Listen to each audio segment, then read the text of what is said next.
Truth. I want to speak about truth today and the inner child. Truth I associate particularly with Byron Katie.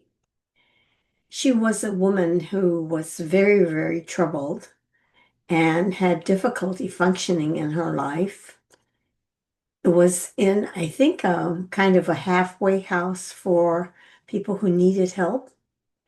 She went to bed one night, and when she woke up the next morning, she was a different person, someone who had awakened. She was a wise woman. She's written many books, and for now, I want to focus on what is called the work, the 4 questions she asks about the truth. Why do I want to bring the truth up? Is because the inner child, when hurt, not seen, not understood, needs not met, it's a very painful experience. And in that painful world, the impression she gets is that she's alone. Truly, there is no parent there, no one to comfort her and take care of her. She feels not good enough, not important, not deserving, or maybe even unlovable, because there is no one to contradict that and tell her the truth. So these beliefs happen for the young child, and they're taken as truth, when in fact they're lies. But there's no one there to let her know that she has adopted these ideas about herself, as well as taken on patterns on how to live to prove that she's important, to prove that she was lovable, to prove that she's worthy, and so forth.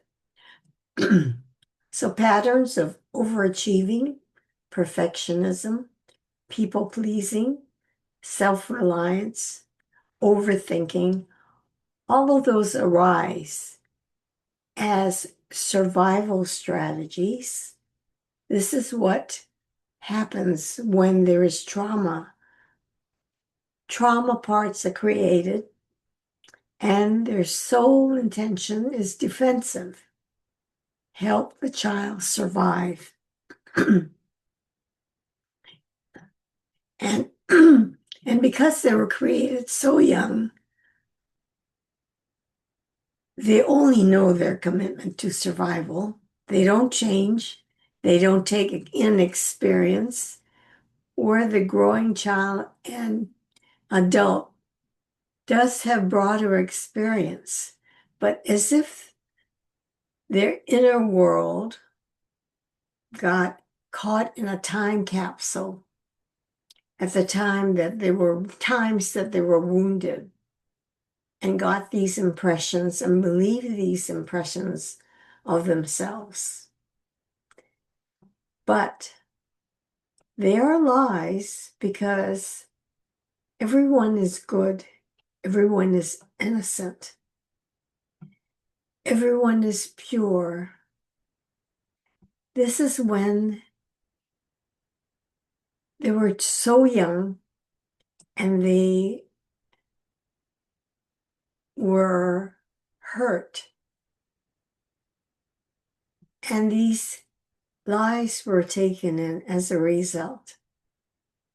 So there are many things that people have done to turn these beliefs around, patterns around.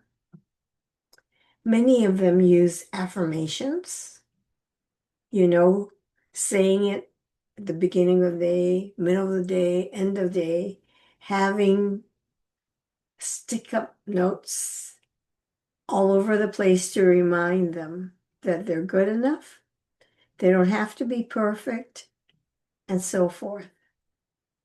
But those who aren't taught that those conscious effort is just a small influence on what happens to the whole individual, because we're only conscious of 5% of what influences our sight, our hearing, how we function in the world. 5% versus 95%, which is not conscious. And the 95%, imagine, has so much influence.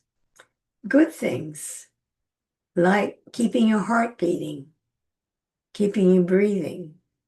Although, because of trauma, we can stop breathing when there's a survival part saying something's important. They may have to put so much concentration, they stop breathing. I know, I catch myself not breathing. And then when I do, I can remember to breathe. But all our natural functions, digestion and all of that, happens at a subconscious level. Now, the difficulty becomes when these beliefs and traumas and habits are at that level of unconscious, we cannot consciously affect them and be affected in releasing these patterns or beliefs. This is why I love the work that I do, which is using a trained subconscious in a program or method called MAP, Make Anything Possible, built on the work of a psychologist named Gary A. Flint.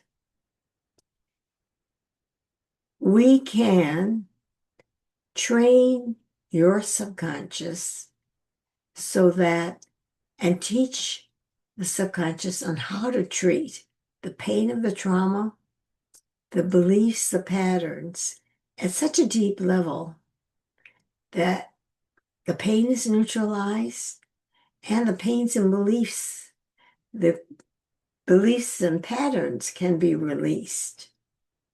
Maybe not all at once, but if you remember more and more how these beliefs and patterns and trauma keep reoccurring, and then ask superconscious to treat, you get to a place where you're freer and freer, and the young inner child is closer to her original essence, which is good, pure, innocent, and spirit. Spirit connected to spirit with an S and love with an L. That's the intent of the work that I do with individuals. So, back to the truth. Another way of dealing with a stressful thought stressful thought is Byron Katie's The Work. And these are the questions she asks. You write down your stressful thought and you ask yourself, one, is it true? And if you can be honest, you would say,